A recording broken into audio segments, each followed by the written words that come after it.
તો કઈ કથા સાંભળવી છે બોલ? કોફીનો પહેલો ઘૂંટ ભરીને અનિરુદ્ધે પૂછ્યું.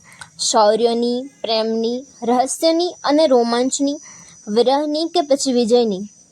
સ્થિર નજરે અનિરુદ્ધ સામે જોઈ રહેલી સ્વીકૃતિએ કહ્યું, નિષ્ફળતાની, પરાજયની, અફસોસની. પોતાના મક્કમ ઈરાદા રજૂ કરતા તે બોલી, મારે એક હારેલા મનુષ્યની કથા સાંભળવી છે, કહેશો મને? સ્વીકૃતિની આવી માંગણીથી અનિરુદ્ધ સ્તબ્ધ થઈ ગયો. તે મનોમન વિચારવા લાગ્યો, સાહિત્ય અને ઇતિહાસ તો અત્યાર સુધી માત્ર વિજયગાથાનું મહિમાગાન કરતા આવ્યા છે. સફળ, સુરવીર, સેવાભાવી અને સંત લોકોની કથાઓ વચ્ચે એક પ્રભાવશાળી પરાજયગાથા લાવવી ક્યાંથી? તેણે પૂછી જ લીધું. આવી વિચિત્ર માગણીનું કારણ પૂછી શકું? હતાશ ચહેરે સ્વીકૃતિએ જવાબ આપ્યો, મારે એક એવા નિષ્ફળ અને નાલાયક માણસની કથા સાંભળવી છે, જે સાંભળીને મને મારી જાત સાર્થક લાગવા માંડે. તો પછી મારે તને મારી જ કથા સંભળાવવી પડશે, કારણ કે મારાથી વધુ નિષ્ફળ, નાલાયક અને બદનસીબ હોય એવો માણસ હજુ સુધી મારા ધ્યાનમાં નથી આવ્યો. એટલે તમે મને તમારી પર્સનલ સ્ટોરી કહેશો? સ્વીકૃતિને અચાનક રસ પડ્યો. હા, પણ તને કથા કહેતા પહેલાં મારે એક વચન જોઈએ છે. જ્યાં સુધી હું ન કહું ત્યાં સુધી આ કથા તારે કોઈની સાથે શેર નથી કરવાની. મંજૂર છે, સ્વીકૃતિએ કહ્યું. કોલેજમાં હતો ત્યારે એક છોકરી સાથે પ્રેમ થયેલો. અનિરુદ્ધે ચશ્મા કાઢ્યા અને કૂવા જેટલી ઊંડી આંખોને અનાવૃત કરી. અદિતિ નામ હતું એનું. લિયો ટોલ્સ્ટોએ કહેલું કે એક યુવાન પુરુષ માટે સૌથી વધારે જરૂરી એક બુદ્ધિશાળી સ્ત્રીની મિત્રતા હોય છે. અદિતિ એટલી બધી ઇન્ટેલિજન્ટ હતી કે એ મારી બૌદ્ધિક જરૂરિયાત બની ગયેલી. ખૂંખાર અને ધારદાર છોકરી. એના પપ્પા ગુજરાતીના પ્રાધ્યાપક હતા. ભાષા એને વારસામાં મળેલી. કવિતાઓ, નિબંધ, ટૂંકી વાર્તા અને નવલકથા. એણે લખેલી દરેક કૃતિ મને હજુ યાદ છે. એના લખેલા દરેક શબ્દને ચૂમવાનું મન થાય છે. એનો દરેક અલ્પ વિરામ વહાલો લાગતો. એણે પાડેલા ફકરા, નિબંધનું મથાળું અને એની નવલકથાના પાત્રો હજુએ મારા હૈયે વસે છે. મારા જેવા છોકરા માટે બહુ અઘરું હતું એના પ્રેમમાં ન પડવાનું. હું એ લાખ પ્રયત્નો કરી લઉં, પણ એને ન ચાહવાનું મારા માટે અશક્ય હતું. તેઓ દેખાવમાં કેવા હતા? સ્વીકૃતિએ હળવેથી પોતાની અસલામતી રજૂ કરી. સાધારણ, એકદમ સાધારણ. મારા સિવાયના બીજા કોઈ પુરુષને કદાચ એ કદરૂપી પણ લાગી શકે, પણ મને એ સુંદર લાગતી, કારણ કે હું એની કલાના પ્રેમમાં હતો. એની શબ્દ રચના, એના વ્યાકરણ, એની બુદ્ધિમત્તા અને કલ્પનાઓના પ્રેમમાં હતું. તો એનો અર્થ એમ થયો કે કોઈ સ્ત્રીને ચાહવા માટે એનું સુંદર હોવું જરૂરી નથી, સ્વીકૃતિએ કહ્યું. બિલકુલ નહીં. ઉલટું, એને ચાહ્યા પછી જ એ સ્ત્રી સુંદર લાગતી હોય છે. સુંદરતા તો પ્રેમ પછીની ઘટના છે. આ સાંભળીને સ્વીકૃતિનું મોઢું ખુલ્લું રહી ગયું. હોઠ સુધી પહોંચેલું કોફીનું કપ ત્યાં જ સ્થિર થઈ ગયું.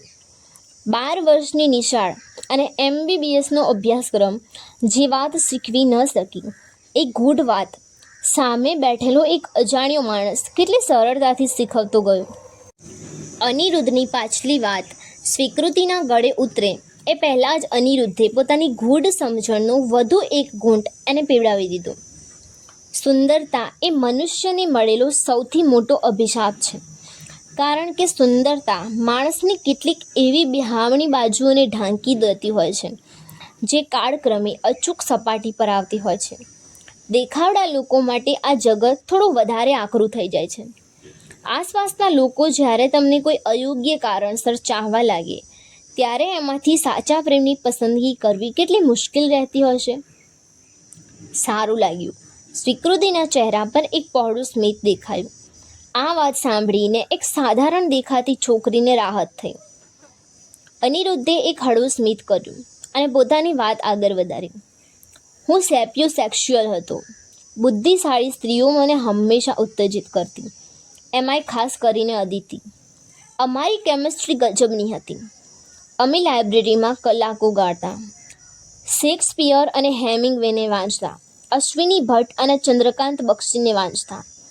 અમે બંને અલગ અલગ નવલકથાઓ વાંચતા અને પછી એકબીજાને એ કથાનો પ્લોટ, પાત્રો અને સ્ટોરી લાઇન કહેતા. અમે વાંચીકમ કરતા, કાવ્યપાઠ કરતા અને સ્વીકૃતિએ હળવેથી પૂછ્યું, એકબીજાને પ્રેમ કરતા. અત્યારે એ ક્યાં છે ખબર નથી.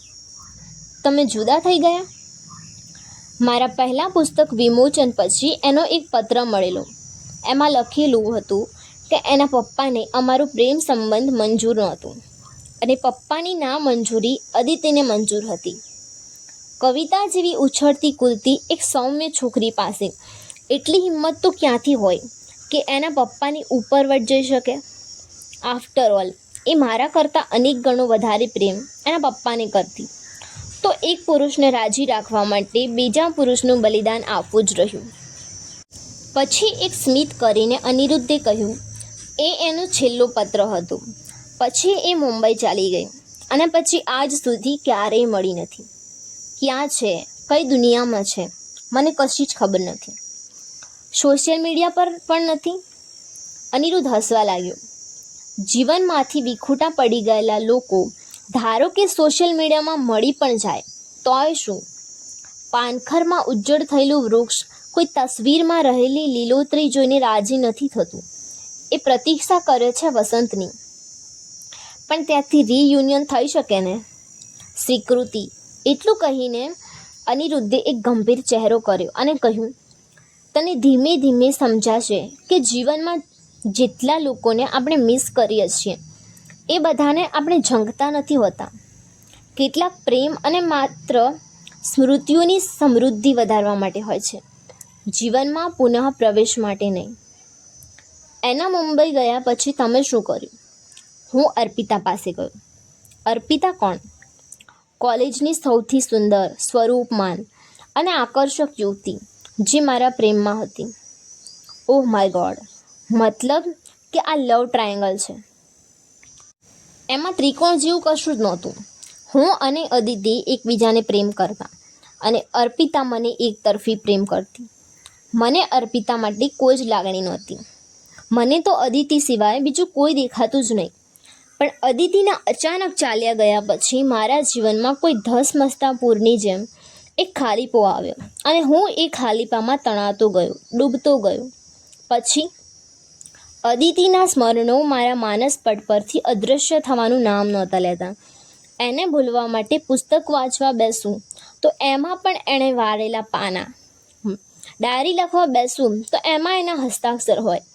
લાઇબ્રેરીમાં જાઉં તો કબાટમાં રહેલા પુસ્તકો જાણે મારી એકલતા પર હસતા હોય. મને સવાલ પૂછતા હોય કે આ જગ્યા પર એકલો કેમ આવ્યો છે? ક્યાં છે તારી સાથીદાર? પછી એક સુંદર સ્મિત કરીને અનિરુદ્ધે કહ્યું, આજ સુધી જે પુસ્તકો મારા દોસ્ત હતા એ અચાનક દુશ્મન બની ગયા. જે ભાષા અને સાહિત્ય મારામાં પ્રાણ ફૂંકી દેતા એ જ શબ્દો હવે મને નઠારા લાગવા લાગ્યા.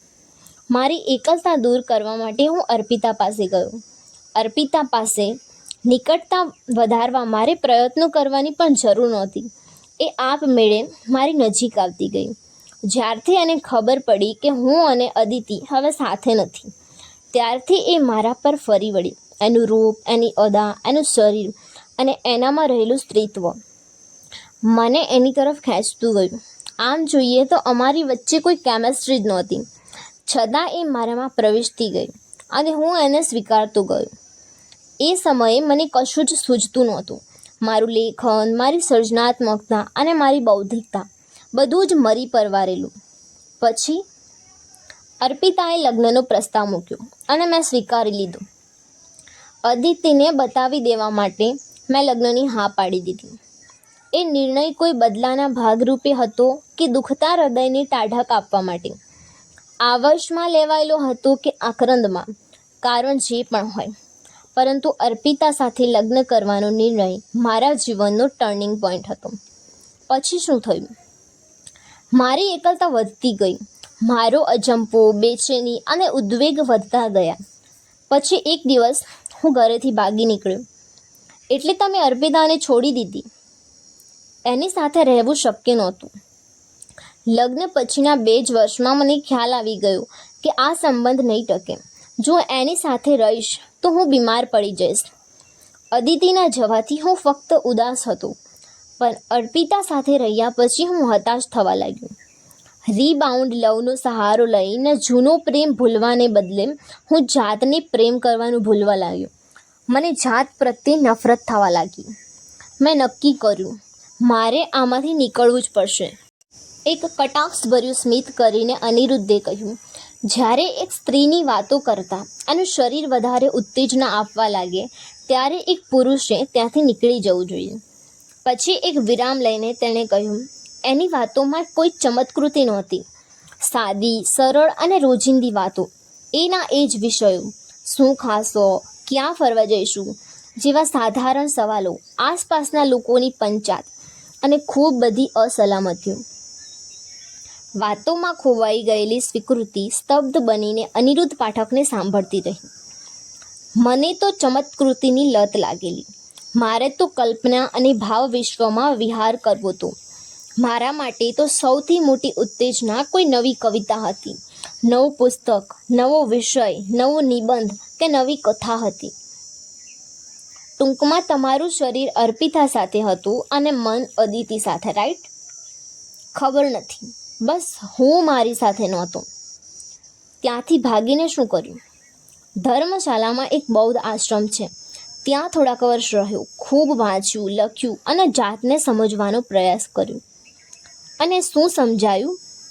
એક રહસ્યમય સ્મિત કરીને અનિરુદ્ધે કહ્યું, ક્યારેક આપણે એવા સમયે અન્યના પ્રેમમાં પડતા હોઈએ છીએ જે સમય હકીકતમાં આપણને જાતના પ્રેમમાં પડવાની જરૂર હોય છે. અત્યારે તમારા ફેમિલીમાં કોણ છે? પોતાની આસપાસ પડેલા પુસ્તકો તરફ ઇશારો કરીને અનિરુદ્ધે કહ્યું, આ બધા. એટલે તમે એકલું નથી સ્વીકૃતિ. એક સભર અને સમૃદ્ધ એકાંતમાં જીવું છું. આ પુસ્તકો, આ કથાઓ, મારી લેખન પ્રવૃત્તિ અને અત્યાર સુધીની ઢગલાબંધ સ્મૃતિઓ મારી સાથે રહે છે. આટલા સભર અને સમૃદ્ધ છો તો જાતને નિષ્ફળ, નાલાયક અને બદનસીબ કેમ ગણો છો? જગતભરને પ્રકાશિત કરતો દીવો કોડિયાની નીચેના અંધકારને દૂર નથી કરી શકતો. એટલે કે તમારા જીવનમાં પણ એક અંધારું છે. મારી કથા અહીંયા સમાપ્ત થઈ ગઈ છે. તમે કેટલી સ્વસ્થતાથી આખી વાર્તા કહી દીધી. આંખનો ખૂણો પણ ભીનો ન થયો. ભૂતકાળના આઘાતો રૂઝાઈ ગયા પછી રડવું નથી આવતું. સ્મરણોમાંથી જ્યારે ભાવનાત્મક તત્વો ઓગળી જાય છે ત્યારે માત્ર પ્રજ્ઞા અને ડહાપણ બાકી રહે છે. એ જ તો નિશાની છે રૂઝ આવ્યાની, કે તમારી કથા તમને દુઃખી નથી કરી શકતી. એ જ સમયે સ્વીકૃતિનો ફોન રણક્યો. તેને સ્ક્રીન સામે જોયું તો ધ્રુવી કોલિંગ વાંચ્યું. તેણે ફોનની રિંગ તરત સાયલેન્ટ કરી નાખ્યું. પણ ફોન ઉપાડવો કે નહીં એની અસમંજસ એના ચહેરા પર સ્પષ્ટ દેખાવા લાગી. તેણે એક નજર અનિરુદ્ધ સામે કરી, પછી ફરીથી પોતાના ફોન સામે જોવા લાગી. ઉપાડી દે, આટલું બધું વિચારે છે શું? અનિરુદ્ધે કહ્યું. ફોન રિસીવ કરવો કે નહીં એની દ્વિધામાં જ ફોનની રિંગ પૂરી થઈ ગઈ. સ્વીકૃતિને હાશકારો થયો, પણ થોડી ક્ષણોમાં તરત જ ધ્રુવીએ ફરીથી કોલ કર્યો. ઉપાડી લે, કંઈક અગત્યનું હશે, અનિરુદ્ધે કહ્યું. અનિરુદ્ધની સામે જોતાં જોતાં સ્વીકૃતિએ ખચકાટ સાથે ફોન ઉપાડ્યો અને સામેથી ધ્રુવીનો અધીરો અને આક્રોશભર્યો અવાજ સંભળાયો. કોલેજ કેમ નથી આવી? ધ્રુવી, હું તને થોડી વારમાં ફોન કરું, સ્વીકૃતિએ હળવેથી કહ્યું. પહેલાં એ કહે કે કોલેજ કેમ નથી આવી, અને બાય ધ વે તું છે ક્યાં અત્યારે? સત્ય બોલવાની સ્વીકૃતિમાં હિંમત નહોતી અને અનિરુદ્ધની સામેથી અસત્ય બોલવા નહોતી માગતી. માટે અનિરુદ્ધને એક્સક્યુઝ મી કહીને તે ટેબલ પરથી ઊભી થઈ ગઈ અને થોડી દૂર જઈને ફોન પર વાત કરવા લાગી. ઘરે છું ધ્રુવી, સ્વીકૃતિએ ખચકાટ સાથે કહ્યું. ઘરે શું કરે છે તું? કોલેજ આવવા માટે રોજ તને લેવા આવવાની? ઇન્વિટેશન મોકલવું પડશે તને કોલેજ આવવાનું? વાત એમ નથી. મને સમજાવવાની જરૂર નથી, ડીન સરને સમજાવજે. Dean sir? સ્વીકૃતિનું હૃદય ધબકારો ચૂકી ગયું. ડીન ઓફિસમાં બોલાવી છે તને, એ પણ તાત્કાલિક. અત્યારે? કેમ, તું લંડનમાં બેઠી છે કે નહીં આવી શકે?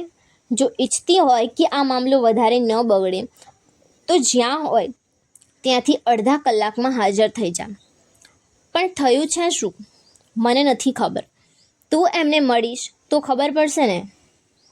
સારું, આવું છું, સ્વીકૃતિએ ડર અને ચિંતાજનક સ્વરે કહ્યું. ડીન ઓફિસની બહાર રાહ જોઉં છું તારી. બાય કહીને ધ્રુવીએ ફોન મૂકી દીધો. ફોન ડિસ્કનેક્ટ કરીને ચિંતાતુર ચહેરે સ્વીકૃતિ અનિરુદ્ધ પાસે આવી. ચહેરા પર કૃત્રિમ સ્મિત કરીને તેણે અનિરુદ્ધને કહ્યું, કોલેજથી ફોન હતું, ડીન સર બોલાવે છે. મેં કહ્યું તું ને કે અર્જન્ટ હશે. પછી બે હાથ પહોળા કરીને અનિરુદ્ધે કહ્યું, ઉપડો, જવું પડશે. મારી વાર્તા બાકી રહી ગઈ. આવતીકાલે ફરી મળીશું? સ્વીકૃતિએ જતાં પહેલાં પૂછ્યું. અપૂર્ણતા હંમેશા યાદગાર હોય છે. રાહ જોઈશ તારી. Sir, if you don't mind, તમારો વોટ્સએપ નંબર મળી શકે? ચોક્કસ, પણ હું એવા જ લોકોને પ્રત્યુત્તર આપું છું જેમની ભાષા સમૃદ્ધિ અને વાતો મને પ્રભાવિત કરી શકે. એટલું કહીને અનિરુદ્ધે પોતાનો નંબર લખાવ્યો. અનિરુદ્ધનો નંબર સેવ કરીને સ્વીકૃતિ બોલી, હું તમને નિરાશ નહીં કરું. પછી એક હળવું સ્મિત આપીને સ્વીકૃતિ ત્યાંથી ચાલી ગઈ. કોઝી કોર્નર કાફે કોલેજની સામે જ હોવાથી સ્વીકૃતિ ઝડપથી ડીન ઓફિસ પહોંચી ગઈ. ઓફિસ બહારનું વાતાવરણ થોડું તંગ હતું. ચિંતાતુર હાલતમાં ધ્રુવી ઓફિસની બહાર આંટાફેરા કરી રહી હતી. સ્વીકૃતિને જોતાં વેત તે દોડી. મારી વાત ધ્યાનથી સાંભળ. મને ખબર નથી કે મેટર શું છે, પણ જે કંઈ હોય અત્યારે શાંતિથી સાંભળી લેજે. સોરી કહી દેજે અને કહેજે કે હવેથી આવું નહીં થાય. એનું ધ્યાન રાખીશ. બાકીનું બધું પછી ફોડી લઈશું. પણ કઈ વાત માટે? મને કશી જ ખબર નથી, ગંભીર ચહેરે ધ્રુવીએ કહ્યું. થોડા સમય પછી ડરતા ડરતા સ્વીકૃતિ ડીન ઓફિસમાં પ્રવેશી. ફાર્મેકોલોજીના professor doctor Tripathi sir computer પર કંઈક ટાઈપ કરી રહ્યા હતા. મે આઈ કમ ઇન સર? સ્વીકૃતિએ પૂછ્યું. પ્લીઝ, પોતાના ભારે ભરખમ અવાજમાં ડૉક્ટર ત્રિપાઠીએ કહ્યું. Have a seat. ધીમા પગલે ડરતા ડરતા સ્વીકૃતિ ડીન સરની સામે બેઠી. स्वीकृति सुधाकर राय देसाई. Yes sir. आपने मेडिकल में एडमिशन क्यों लिया? आ प्रश्न सांभळीने स्वीकृति थोड़ी घबराई गई. ते कशुं बोली न शकी. त्रिपाठी साहेबे थोड़ा ऊंचा आवाजे पूछ्યું. Don't waste my time and answer this. Medical में एडमिशन क्यों लिया? डॉक्टर बनना था सर. स्वीकृतिए धीमा स्वरे કહ્યું. सुनाई नहीं दिया, ऊंचा बोलो. डॉक्टर बनना चाहती थी सर. स्वीकृतिए मक्कम अवाजे કહ્યું. આ જવાબ સાંભળતાની સાથે જ બે ત્રણ કાગળિયા સ્વીકૃતિની સામે फेंकता डीन साहब गिन्नाया. ये लक्षण है डॉक्टर बनने के?